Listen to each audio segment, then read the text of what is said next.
ரொம்ப சிம்பிள் நேயர்களுக்கு வணக்கம். சப்ஸ்கிரைப் பண்ணாத நேயர்கள் மறக்காம சப்ஸ்கிரைப் பண்ணிக்கோங்க. ஓகே. இந்த மாடி தோட்டம் ஆரம்பிச்சதுலேருந்தே ஒரே பஞ்சாயத்து தாங்க போகுது. என்னத்த சொல்றது? ஸோ ஒரு நாள் நல்லா இருக்கு அப்டின்னா, மீதி 2, 3 நாள்ல பார்த்தீங்கன்னா, படுத்துருது. அந்த மாரி தான் இருக்கு.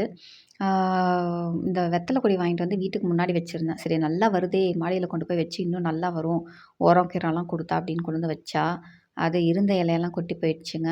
ஆ புது இலையும் வர மாரி தெரியல. அந்த வெத்தலையோட காம்புமே பார்த்தீங்கன்னா, ஒரு மாதிரி இதாயிட்டே இருக்கு. அது பொழைக்குமா, பொழைக்காதான்னு வேற தெரியல. இங்க பாருங்க, இந்த செடி வந்து பார்த்தீங்கன்னா, இது அடுக்கு சம்மங்கியா, சம்மங்கியான்னு தெரியல. புது இலை வருது. அது ஒரு பக்கமா சாஞ்சிட்டு வேற வருது. சுருண்டு சுருண்டு வருது. இருக்கிற இலையும் காயுது. முட்டைக்கோசும் அதே மாரி தான் நெறைய வந்து போட்டு வச்சிருந்தது எல்லாமே வந்து சிலது தான் வருது. சிலதெல்லாம் அப்படியே கருகிருது. தக்காளி, கீரை பார்த்தீங்கன்னா, இன்னும் அப்படியே தாங்க இருக்கு. வளர்ச்சியே இல்ல.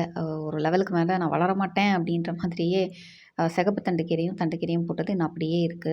தக்காளியிலயுமே வந்து பார்த்தீங்கன்னா, சிலதெல்லாம் அப்படியே படுத்துருது. சரி தண்ணி விட்டதுனால தான் அப்படி ஆகுதோ அப்படின்ட்டு, நாத்து இல்லாத பக்கமா தண்ணி விட்டாலும் அப்படிதான் இருக்கு. காலையில வந்து பார்க்கும்போது நெறைய டேமேஜா தான் இருக்கு. அப்புறம் மெயினா பார்த்தீங்கன்னா, கொஞ்சம் அளவுக்கு நல்லா வளர்ந்துருச்சு. அந்த செடி எல்லாத்துலயுமே பெரிய இலைகள்ல வந்து வெள்ள வெள்ளையா நூல் நூலா இருக்கு. இது சத்து குறைபாடுனாலயா? இல்ல வந்து நோய் தாக்கமா? பாக்டீரியா, வைரஸ் ஏதாவது தாக்கிருச்சா? அப்படின்றது சுத்தமா தெரியல.